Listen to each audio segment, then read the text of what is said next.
Criador do céu e da terra, aqui estão os teus filhos, Senhor Deus. Eu tenho certeza, Senhor, já colocou, Pai, no coração de aqui que vamos ouvir nessa noite. Senhor, tem falado conosco ontem, continua falando, Senhor. Usa o teu servo. Isso que eu lhe peço em nome de Jesus. Amém. Em pé como estamos, irmãos. Meus queridos, a paz do Senhor Jesus. Você está sentindo a presença de Deus aqui? Quantos que estão sentindo a graça do Espírito Santo neste lugar? Você pode perguntar à pessoa que está ao seu lado: você sente o gozo de Deus em sua vida? Pergunta isso. Não há gratidão maior de nós estarmos aqui se não for para glorificar o Senhor. Cada um de nós fomos resgatados pela graça de Deus, independente do lugar onde estávamos, independente da circunstância em que nós se encontrávamos. A graça de Deus nos alcançou nos mais requintes da humilhação das nossas vidas e nos fez se assentar entre os príncipes da terra. Então, cumprimente essa pessoa mais uma vez ao seu lado e diga: estou feliz em te ver na casa de Deus. Aleluia! Quantos que estão contentes por isso? Quantos que vieram jubilar ao Senhor esta noite por isso? Quantos que foram limpos pelo sangue do Cordeiro? Levante as suas mãos e glorifique o nome do Senhor. Eu quero convidá-los para a leitura da palavra de Deus. Livro de Jó, capítulo 19 e versículo 25. E enquanto você vai encontrando aí, eu quero magnificar a Deus por esta noite tão maravilhosa que o Senhor me proporciona para retornar a esta casa de oração e rever, irmãos, uma igreja feliz, alegre, cheia do Espírito Santo. E é esta igreja do arrebatamento. Ao pastor Divan, que sempre tem nos recebido com tanto apreço, carinho, minha gratidão pelo convite. E na pessoa do pastor Divan, quero cumprimentar a todos os obreiros, ministros que aqui estão. Transmito também meu abraço ao pastor Pedro. Que Deus possa preservá-los com esta disposição para continuar cuidando da obra de Deus. Que Deus continue usando vocês como atalaias, aonde quer que vocês estejam. As lideranças do departamento, de todos os grupos unificados. E eu digo uma coisa a vocês: vai ser desse jeitinho lá no céu. Adolescente, jovem, criança, senhor e senhoras, vai ser desse jeitinho. A igreja acertou nesses últimos tempos, congresso unificado, e esta festa vai continuar no céu também. Amém? Quem quer fazer parte desse coral lá no céu? Livro de Jó, o livro de sabedoria, que está na galeria dos livros poéticos, capítulo 19 e versículo 25. Porque eu sei que o quê? Como aquele exército que voltou vitorioso da guerra. Porque eu sei que o quê? E que por fim se levantará sobre a terra. Diga: e por fim se levantará sobre a terra. A mão direita para o céu, diga: eu sei que o meu Redentor vive. Tome esse assento por bondade.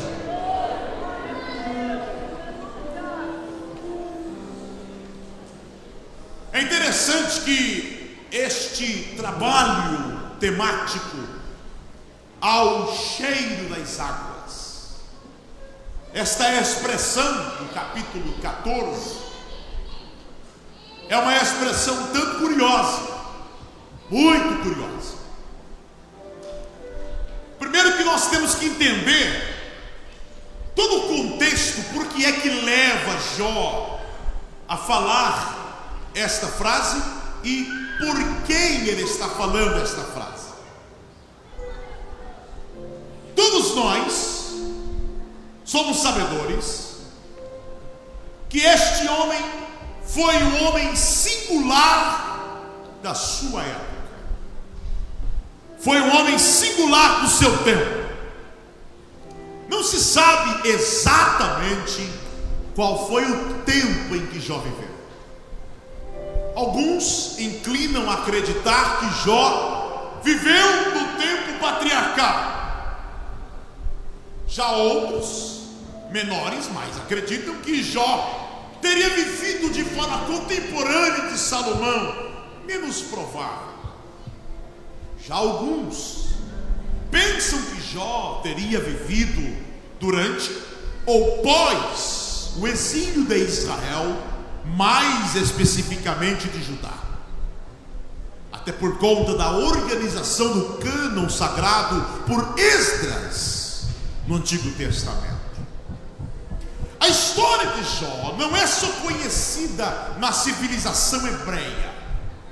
A história de Jó é uma história conhecida, crônica, contada, falada, de pai para filho, de todas as civilizações do mundo antigo conhecido do Oriente Médio. Aqui diz que já foi encontrado documentos sobre a história deste homem, até em distintas províncias das antigas civilizações do norte da África e dos mais longínquos cantos da Ásia. Certamente era uma história que talvez fora contada em momentos em que o ouvinte necessitaria de conselhos, orientações, ou até em momentos mais difíceis da vida para se administrar. Talvez a história de Jó era mencionada. Curioso que ele não era hebreu, mas era um homem temente a Deus. Era um homem que tinha ciência de Deus. Não sei qual forma que Jó se referia a Deus, até porque a ideia de Deus de Abraão, Deus de Isaac, Deus de Jacó, passa a ser conhecido após a propagação da fé de Abraão. Não sei literalmente dizer aos senhores como era a forma com que Jó se apresentava de Deus ou falava sobre ele. Mas uma coisa é certa: se tem alguém que Deus, o próprio Deus, dá testemunho vivo e não apresenta nenhuma irregularidade depois do Cristo ressurreto, é Jó. Além de Cristo, Jó é o único homem em que parece não haver culpa, em que o próprio Deus dá testemunho na eternidade do seu caráter, da sua vida, dos seus pensamentos e da sua própria fé. Ora, a pergunta que todos nós já conhecemos deste livro é: por que o justo sofre? Essa pergunta é curiosa, porque na verdade nós vemos o assassino, o estuprador, o bandido, o moribundo, o vagabundo, o ébrio, gozando às vezes de saúde, riqueza, prosperidade. Mas o justo, que é honesto, que é temente, que é puro, sem malícia, que não se apressa a ir para o mal, às vezes sofre intempéries da vida que não dá para dar respostas. Já reparou? Você conheceu talvez alguém que andou à margem da lei, tinha saúde para dar e vender, mas aquele homem, aquela mulher crente, que levou uma vida justa, piedosa, de repente foi parar em uma cama e terminou seus dias talvez comido pelo câncer, comido por uma enfermidade. E fazemos esta pergunta: por que o justo padece desta forma? E eu aprendo aqui, antes de começar a falar sobre a vida e as lições em que extraímos da história poética e literal, Deus tem 3 ferramentas que utiliza para nos moldar, nos amadurecer, preparar, fazer com que nós o conheçamos mais de perto. Deus tem 3 ferramentas. Primeiro, Deus usa circunstâncias que a ótica humana não se explica, circunstâncias que o sistema comum não explica. De repente está indo tudo bem, tudo está indo bem, a riqueza, a saúde, a prosperidade, mas há circunstâncias que vêm para nos acidentar.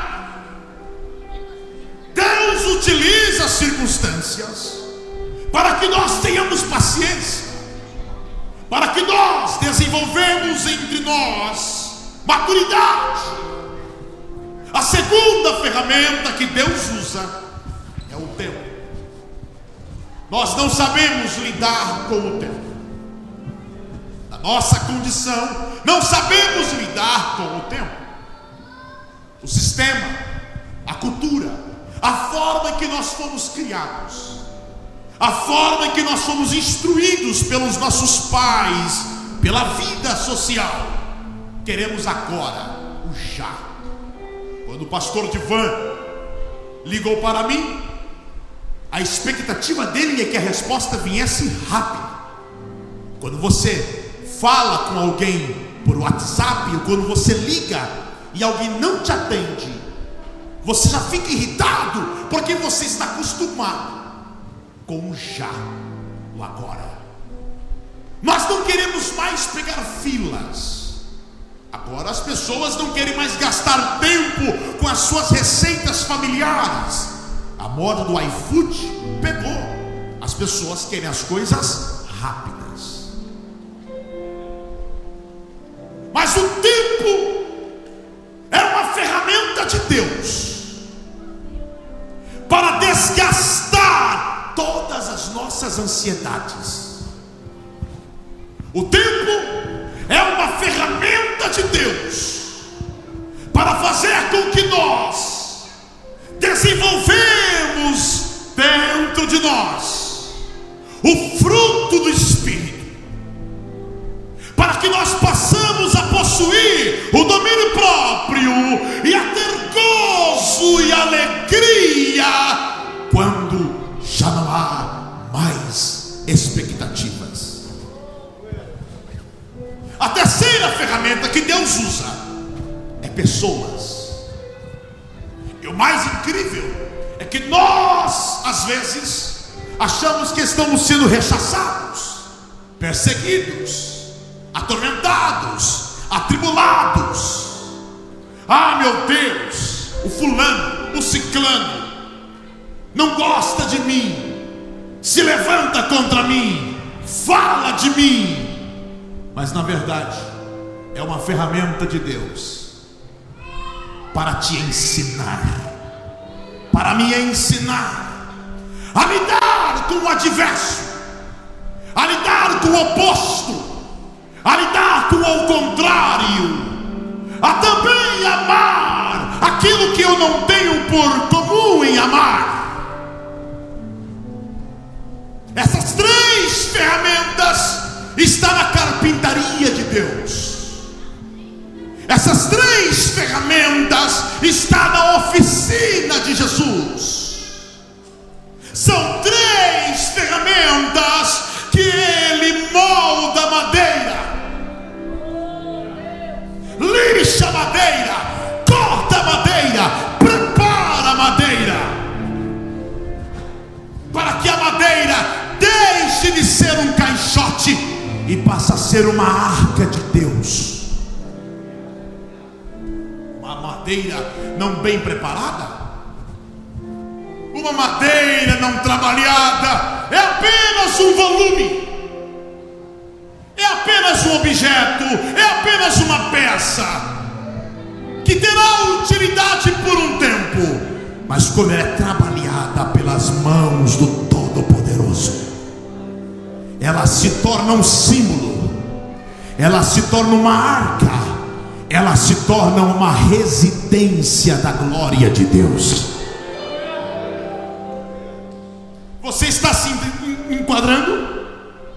Você está percebendo que o cenário que você viveu, está vivendo ou vai viver, está relacionado a esta lição? Esta mensagem, este sermão e estas lições não é para esta noite, não é para apenas essas 2 ou 3 horas de culto. Esta mensagem será para que amanhã, quando a noite chegar, quando faltar o pai, quando lhe faltar a sua mãe, quando lhe faltar um amigo, você vai lá buscar no baú dos tesouros de Deus, e você vai lembrar que a mão do carpinteiro está trabalhando em você. Aproveite, armazene agora na sua memória, no seu coração, o que o Espírito de Deus tem para te entregar aqui esta noite. Então, quem é este homem? Este homem sofre ataques. Podemos claramente, diretamente observar que Jó vai sofrer 6 ataques, 6 bombardeios, 6 tiros, 6 espadadas, 6 baques, 6 choques. Jó vai ser atacado na sua estrutura financeira. Jó vai ser atacado na sua economia, na área em que dá sustância para a infraestrutura, para planos pessoais, na área em que te garante um projeto. Por qual razão? Por qual motivo? Será que há uma razão para isso? Porque Satanás aparece diante de Deus e acusa Jó, dizendo: ele crê por conveniência, ele crê por barganha, ele crê por troca. Se o senhor dá uma empresa a ele, ele continua crente. Se o senhor torna ele um ministro, ele vai ser um grande homem. Se o Senhor der a ela a concretização de todos os seus projetos, é óbvio, a acusação, ela está envaidecida de raiva, de inveja. A acusação está envaidecida de sem motivos algum. E o primeiro ataque na área econômica vai desestabilizar todas as estruturas da vida de Jó. Quando é que se manifesta a fé? Quando é que se revela a verdadeira fé? Senhoras e senhores, a fé não se revela quando gozamos de boa riqueza. A fé não se revela quando fechamos o nosso caixa em azul e agora podemos investir no fundo emergencial, no tesouro, na taxa do Banco Central. A fé não se revela quando tudo vai bem. Na verdade, a fé somente se revela quando falta. Quando há ausência de, quando falta o quê? É aqui que aquilo que está oculto torna visível. É aqui que aquilo que está escondido aparece. É aqui que aquilo que está lá no coração sai para fora. A verdadeira face, a verdadeira razão se revela na crise. A fé inteligente, a fé racional, a fé do impossível, a fé do sobrenatural não se revela quando temos a fé. A verdadeira fé se manifesta quando nós entramos em crises. Qual é o propósito dela quando essa estrutura é abalada? Pergunte a alguém: você sabe qual? Não precisa responder, só pergunte. Você sabe qual? O propósito da fé, revelar no meio da crise, é te ensinar a administrar a crise. Muitos não conseguem administrar a crise. Quando a crise chega no matrimônio, quando a crise chega na relação entre pai e filho, mãe e filha, quando a crise chega no seu eu, na fé, quando você vai ser colocado na parede contra o checkmate, muitos não conseguem administrar isto. Os que não conseguem administrar, abandonam o barco.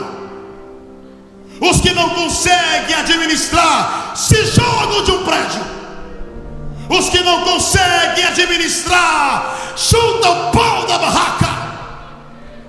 Os que não conseguem administrar, põe uma corda no pescoço e dá cabo à sua vida.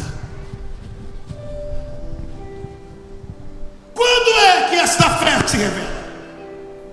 E o que é fé, senhoras e senhores? Fé.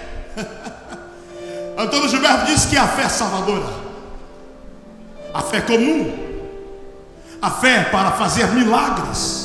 Mas que tipo de fé é esta que Jó tem? Não é a fé de orar e ser curado das chagas. Não é a fé de ir lá nos seus filhos, colocar as mãos e dizer: levanta. Não. Muitos têm fé para chegar numa empresa e tirar a empresa da crise. Muitos têm a fé para olhar para o paralítico e dizer: levanta e anda. Mas que tipo de fé é a de Jó? Quando tudo vem abaixo, onde está uma fé como esta? Que homem é este que não perde a esperança, mas ao mesmo momento está tendo uma crise pessoal? Não apostata, não desvia, não sai do alvo, mas tem uma guerra. Que conflito é esse? O segundo bombardeio que Jó vai sofrer é familiar. Quando fala de família, fala de identidade pessoal. Quando fala de família, fala de origem. Quando fala de família, fala de base.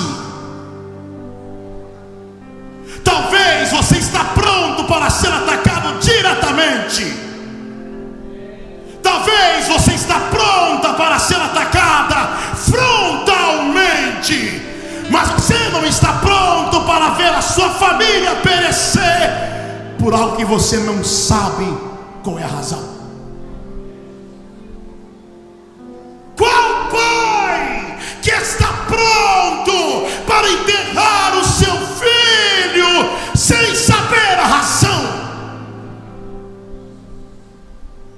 Qual mãe que está pronto para sepultar a sua prole, que foi gerada 9 meses no seu ventre e transferiu todo o amor, toda a emoção, todo o sentimento, toda a compaixão, e agora está enterrando sem atestado de óbito?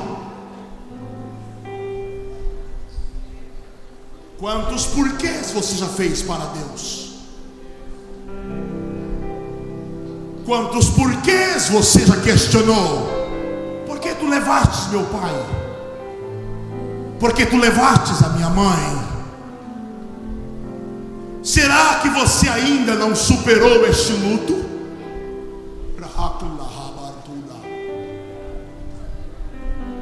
Será que isso ainda mexe com a sua estrutura? Mexe com a sua base? Mãe, o filho que você amamentou, o filho que você ensinou nos caminhos do Senhor, era para estar contigo aqui esta noite. Onde ele está agora? Isso mexe com você? Saber que ao voltar para a sua casa, o seu neném, que deu amor e deu carinho, vai encontrar tomado pelo álcool, vai encontrar tomado pela cocaína, pelo crack, andando como um animal irracional pelas ruas, e a sociedade dizendo: mata, destrói,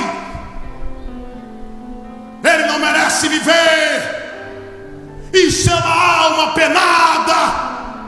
Mas você, pai, mas você, mãe, ao entrar nestas portas, todos os cultos, você dobra o teu joelho aqui, e você não consegue se conformar com isso. Esta base é terrível. Tocar nisso é arrancar a coluna do lugar, é tirar a sua vértebra e te aleijar para sempre. Ninguém está pronto para isso. A terceira base, a terceira área que Jó vai ser atingido de cheio é a sua saúde física. Enquanto você tem saúde, você trabalha. Enquanto você tem saúde física, você pode se levantar de manhã e mesmo cansado, angustiado, desanimado, você ainda vai. Mas quando alguém cair na cama, pode ser o homem mais poderoso da terra, pode ser o homem mais rico da terra, pode ser a pessoa mais bonita da terra. Nos primeiros dias, todos que o amam estarão em sua volta. Nos 2 primeiros meses, ficará somente as suas famílias. No primeiro ano estará alguém que será pago para cuidar de você na cama. A saúde física, ela é aquilo que nos leva, aquilo que nos garante, mesmo não tendo expectativas, a continuar ainda. Esta base tirou o brilho estético de Jó.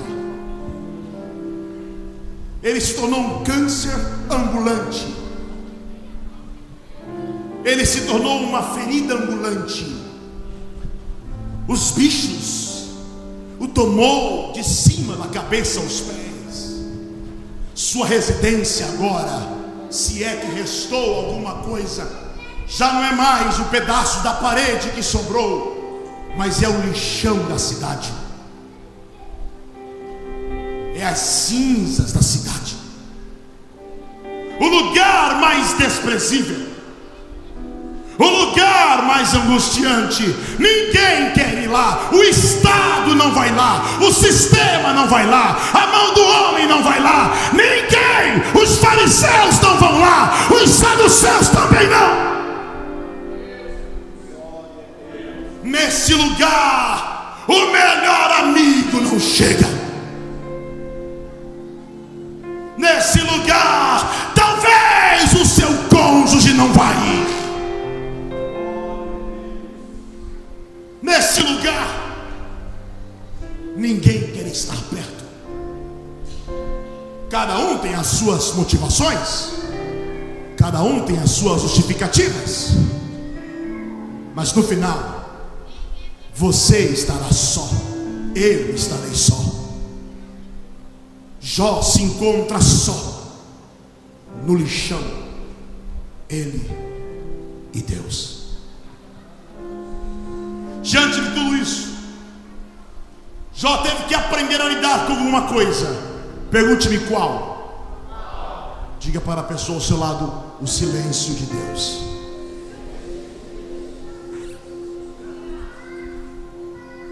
Eu posso até administrar a enfermidade física, eu posso tentar superar as percas familiares, eu posso tentar superar a crise econômica, mas ninguém suporta o silêncio de Deus. Havia um homem que foi rejeitado por Deus, e Deus não falava mais com ele, nem por profetas, nem por visões, nem por Urim e Tumim, nem por ninguém. O desespero da alma desse homem foi tão grande que ele foi ao ponto de procurar uma feiticeira para tentar ouvir a voz de Deus. Por quê? Porque ninguém tem estrutura para lidar com o silêncio de Deus. O homem não foi criado para não ouvir a voz de Deus. O homem que não ouve a voz de Deus faz loucuras. O ser humano que não ouve a voz de Deus faz coisas que até Deus duvida, entre aspas, porque a alma se desespera. A alma entra em um colapso tão terrível que ele é capaz de ir nas lavagens sociais deste mundo para tentar ouvir a voz do Criador. E Jó pergunta: qual é a minha culpa? Onde está o meu advogado? Quem é que pode julgar a minha causa? Qual tribunal vai resolver a minha situação? Qual jurista? Qual homem? Quem me ajudará? Mas eu tenho uma revelação para você esta noite. Diga comigo: toda crise. Diga: todas as tribulações. Eu aprendo a se aproximar de Deus. Diga à pessoa que está ao teu lado: todas as provas você conhece mais a Deus.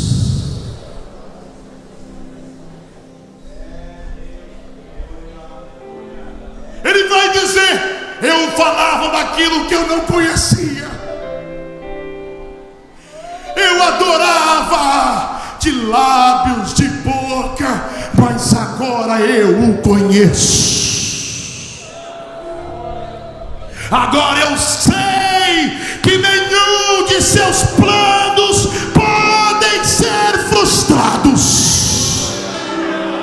Agora eu sei que Ele está no controle. Agora eu sei que Ele é soberano. Agora eu sei que não há nada neste mundo que possa barrar os planos de Deus.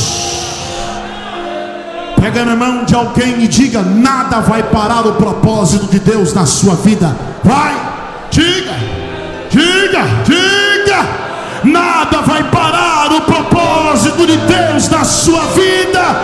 Quem crê nesta palavra, levante as tuas mãos e glorifique a Ele.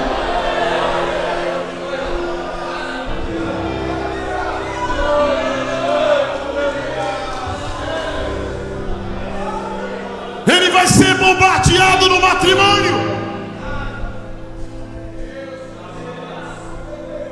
O matrimônio envolve condição emocional. O matrimônio envolve relação psíquica. Porque o ser humano tem 4 necessidades. Quantas? Biológica, psíquica, sociológica e espiritual. O ser humano é bio-psico-socio-espiritual. Ele vai ser bombardeado na base, na matriz da casa, matrimônio.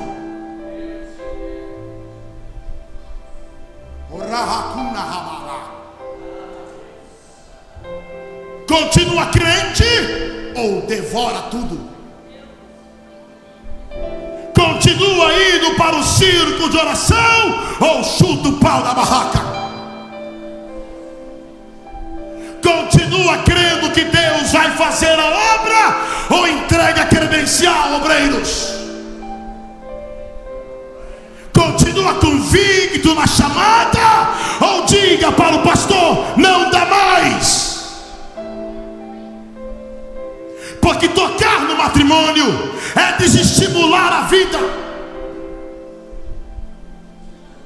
Nós que somos casados, você pode ter 1 milhão no seu bolso, chega em casa, encontra um lar triste, angustiado para você ver. As irmãs pode ter 1 milhão na conta bancária, chega em casa, encontra um matrimônio angustiado, atribulado, toda a alegria vai embora. Porque o termômetro do lar está no matrimônio. O termômetro da alegria, do gozo, da felicidade na família está no matrimônio. É o caule da árvore, é o tronco central. Se este tronco estiver enfermo, estiver sendo comido por qualquer parasita, a árvore vai morrer, os frutos vão apodrecer. Ele foi bombardeado ao ponto de a sua esposa, e eu não a julgo, chegar no seu marido, uma mulher que viu o seu esposo fartar de honra, fartar de dignidade, um homem que batia palmas e tinha alguém a seu dispor, agora está no lixo.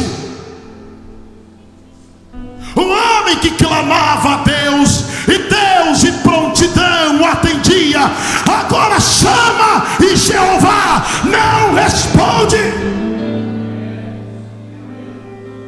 Ela não vai suportar isto, ela não vai aguentar isto, ela não vai ter mente para processar isto, e ela vai dizer para o seu marido desistir. Nenhum de nós tem competência para julgá-la. Nenhum de nós, senhores, tem autoridade para dizer que ela errou, porque nós não estamos no lugar desta mulher. Essa base é terrível. Ter que saber administrar isto é terrível.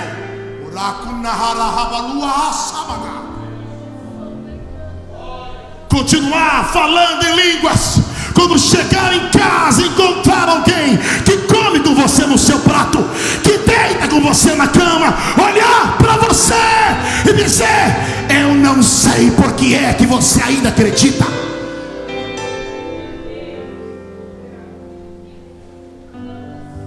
E Deus, diga comigo, está em silêncio.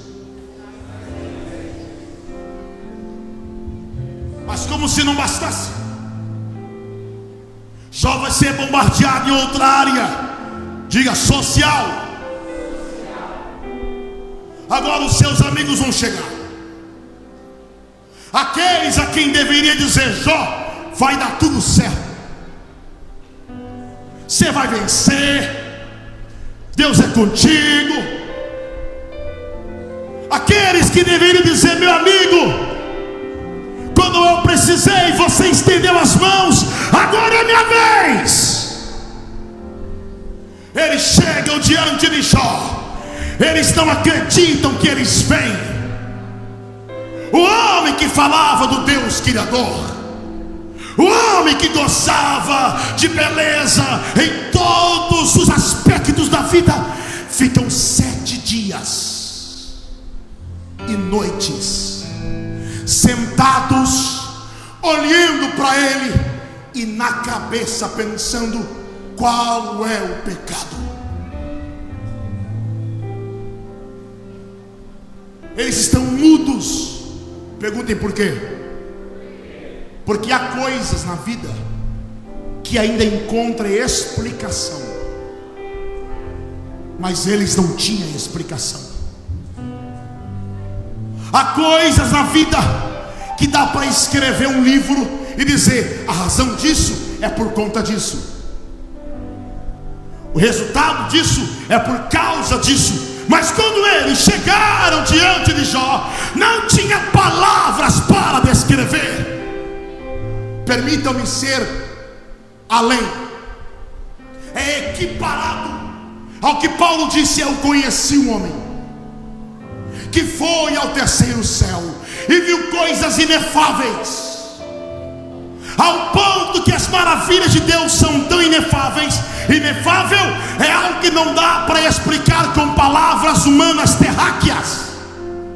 Inefável é aquilo que a nossa mente não dá para processar.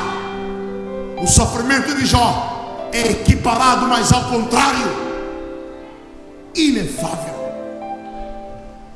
A derrota, a desgraça, a miséria foi tão inefável que não havia naquela hora nenhum compositor que pudesse compor uma letra para explicar.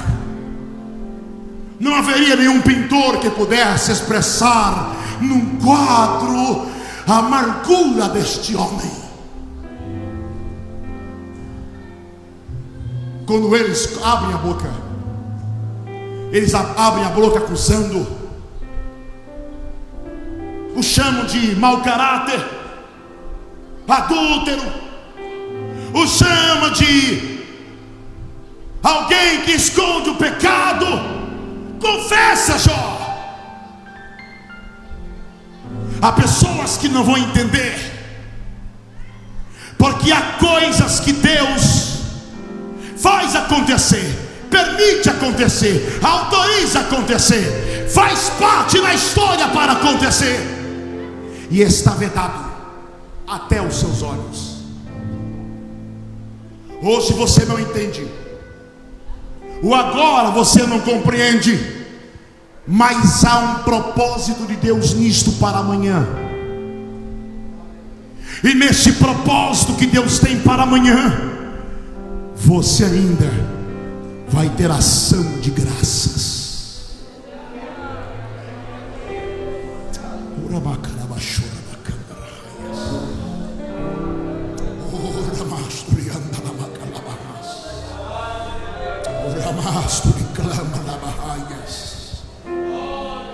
Pegue na mão de alguém que está do teu lado e diga: mas tem que permanecer intacto a sua fé. Onde está escondido a fé de Jó? Qual é o baú em que está trancado a fé de Jó? Não é na mente, não é no coração de Jó. Mente, razão, coração, emoção. Porque se fosse na mente, a razão diria para ele: nega. Se fosse no coração, a emoção diria: nega. Você foi deixado, você foi abandonado, você foi traído. Onde está escondido a fé de Jó? Onde está trancado a fé de Jó? Onde está baseado a fé de Jó? Onde está fundamentado a fé de Jó? A fé de Jó não está nos bois, a fé de Jó não está nos filhos, a fé de Jó não está no matrimônio, a fé de Jó não está na sua honra humana, a fé de Jó não está nos louros e nem nos aplausos. A sua fé está escondida em Deus. Eu vou dizer de novo porque tem crente que não entendeu. Está escondido em Deus. O diabo toca no seu carro, o diabo toca no seu matrimônio, o diabo pode até tocar no teu dinheiro, mas em Deus ele não toca, porque é lá que está escondido a sua fé.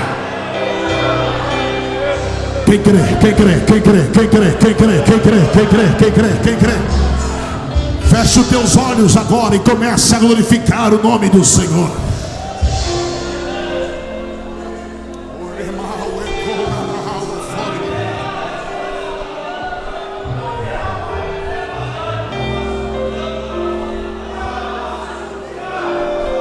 Reis vêm e vão, mas a nossa fé está em Deus. A política alterna vem e vão, mas a nossa fé está em Deus. Bandeiras se levantam, bandeiras se abatem, mas a nossa fé está em Deus. Homens vêm e vão, mas a nossa fé está em Deus. Igrejas abrem, igrejas fecham, mas a nossa fé está em Deus. Olho para o monte, de onde me virá o meu socorro? O meu socorro não vem da Maria, o meu socorro não vem do São José, o meu socorro não vem do salário, o meu socorro vem de Deus. Quem crê nessa palavra?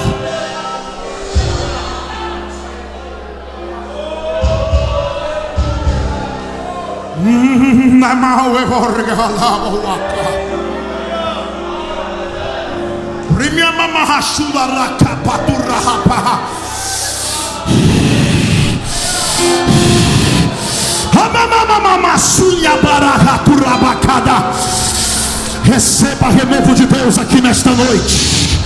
Receba a graça de Deus aqui nesta noite. O diabo estava contando para você estacionar. O diabo estava contando as horas para você chegar aqui e dizer: não dá mais. Mas a tua fé está em Deus. A tua fé está escondida em Deus.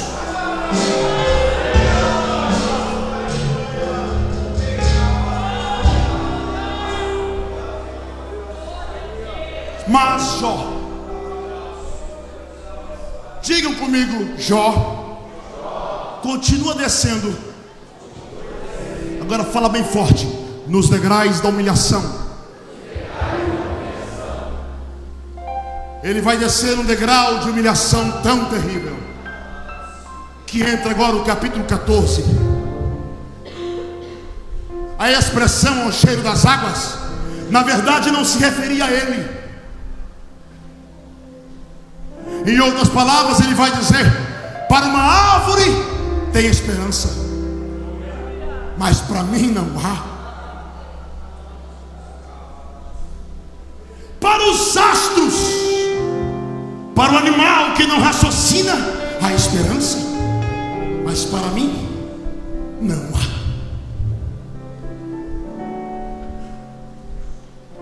Mas aí que está. Diga comigo, ainda Jó não tinha conhecido a sua esperança.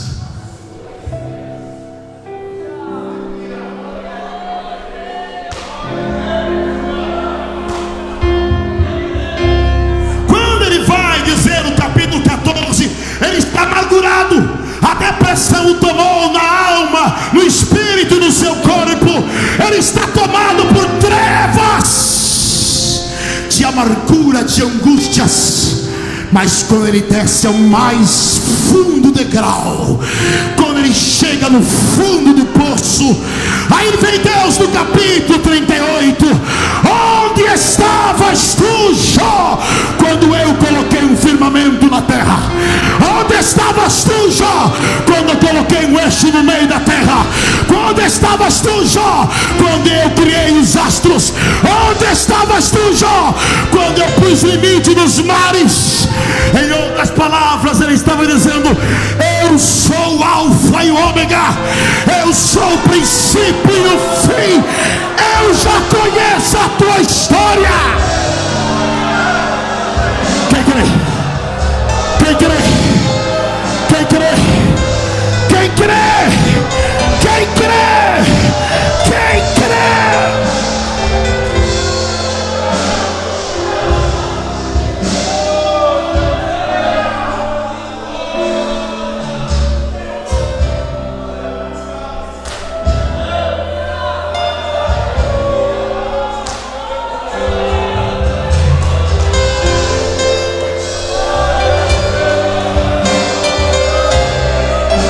Ele estava dizendo: antes que tu nascesse no ventre, antes que fosse formado, eu já te conhecia.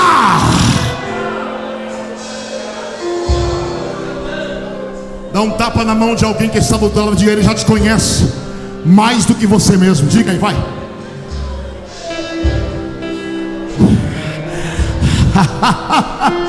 Ele te conhece.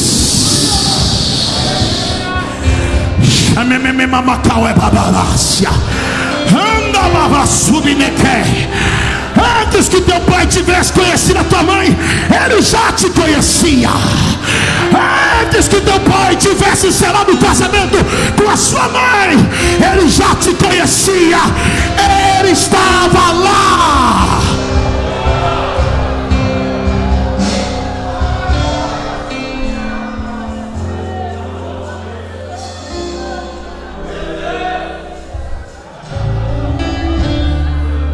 Por isso Jó vai dizer uma das revelações mais terríveis.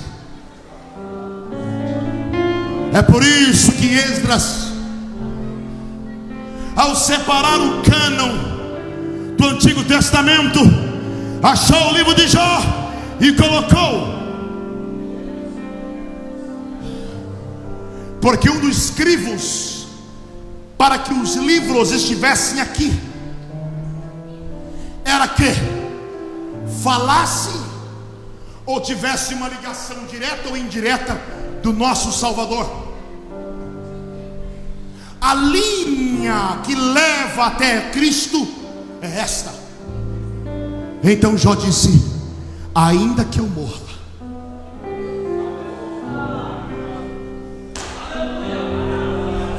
ainda que eu desça a sepultura. Irmão, estou sentindo a graça de Deus aqui. Há uma neblina celestial aqui em nosso meio. Há uma comunhão espiritual que está gozando no meio desse santuário. Crentes que são espirituais estão sendo aquecidos por esta glória. Crentes que são espirituais estão sendo renovados por esta glória. E Jó disse: ainda que eu desça a sepultura, eu sei que Ele vai me resgatar de lá.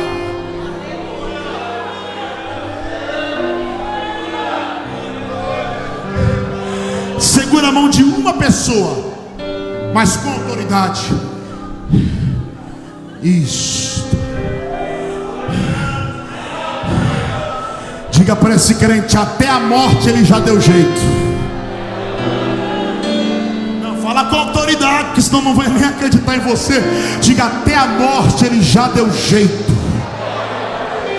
Diga: se prepara, você vai viver o extraordinário de Deus na sua vida. Assis vai conhecer o testemunho que Deus vai fazer na tua casa. O teu bairro, a tua família vai conhecer o milagre que Deus vai fazer na tua família. Aquela empresa onde você trabalha vai conhecer a mão do teu Redentor. Receba a glória de Deus na sua vida e agora. Receba o renovo de Deus na tua vida e agora. Crente que é batizado com o Espírito, abre a tua boca e agora, e comece a cantar línguas espirituais. Quem não é batizado com o Espírito Santo, feche os teus olhos e comece a dar glória, glória, glória.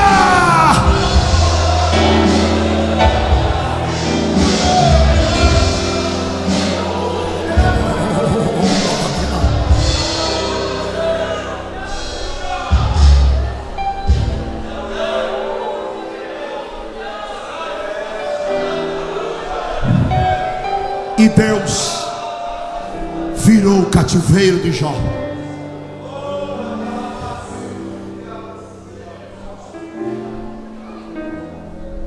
Se posicione de pé, por favor. Fica de frente de alguém, de frente. De frente, de frente. Vai, escolhe alguém. Fica de frente, assim. Como está eu, pastor Ivan? Isso. Diga para esse crente: e Deus mudou o cativeiro de Jó. E deu a ele 3 respostas que se destacaram. Diga: houve mais, mas 3 se destacam: Gemima, Késia e Querem Apuque. Olha para mim. Sabe o que significa Gemima? Na raiz original quer dizer dia a dia. Na interpretação para a linguagem de hoje significa pomba. Pega essa pérola, haverá paz.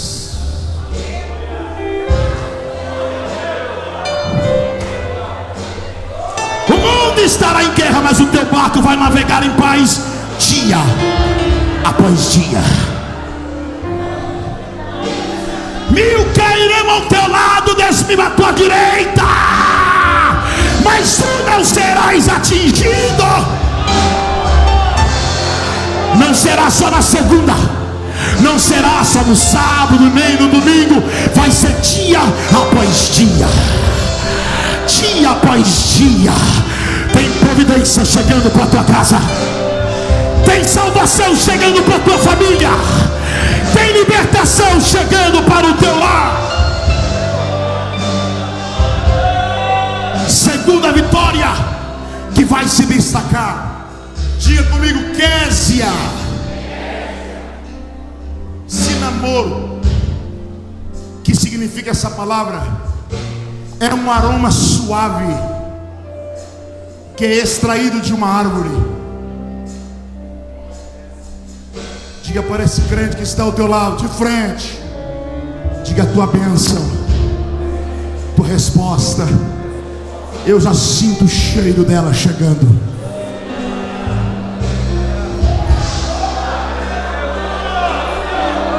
Você está crendo nisso? Você está crendo nisso? Por isso que o cego estava no caminho de Jericó. Ele não Mas um barulho começou a passar no caminho. Um barulho começou a passar no caminho. Ele pergunta: quem está passando aí? Alguém vai dizer, e eu falo com as minhas palavras: a fonte de água viva está passando aqui. As águas cristalinas estão passando aqui. Passa Jesus aqui, Maria Isabel. Passa Jesus aqui no púlpito também. Passa Jesus aí no meio da juventude. Passa Jesus no meio dos homens. Passa Jesus no meio das mulheres. Então cedo gritou: Jesus, filho de Davi, tem misericórdia.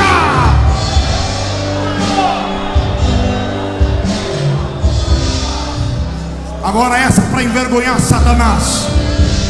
Levanta as duas mãos para os céus. Diga: a terceira vitória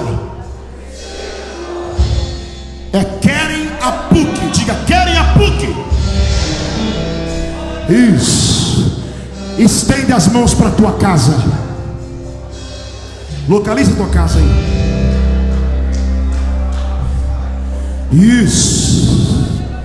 Diga: minha casa vai ter brilho, vai ter cheiro, vai ter paz, porque as bênçãos de Deus já está na minha casa.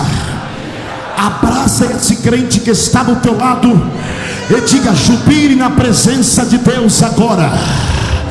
Diga: vai, jubila, porque Deus vai trazer da onde você menos espera. Porque Deus vai trazer da onde você menos espera. Para a árvore dizia Jó: tem esperança, mas para mim não tem. Mas Deus está me dizendo esta noite: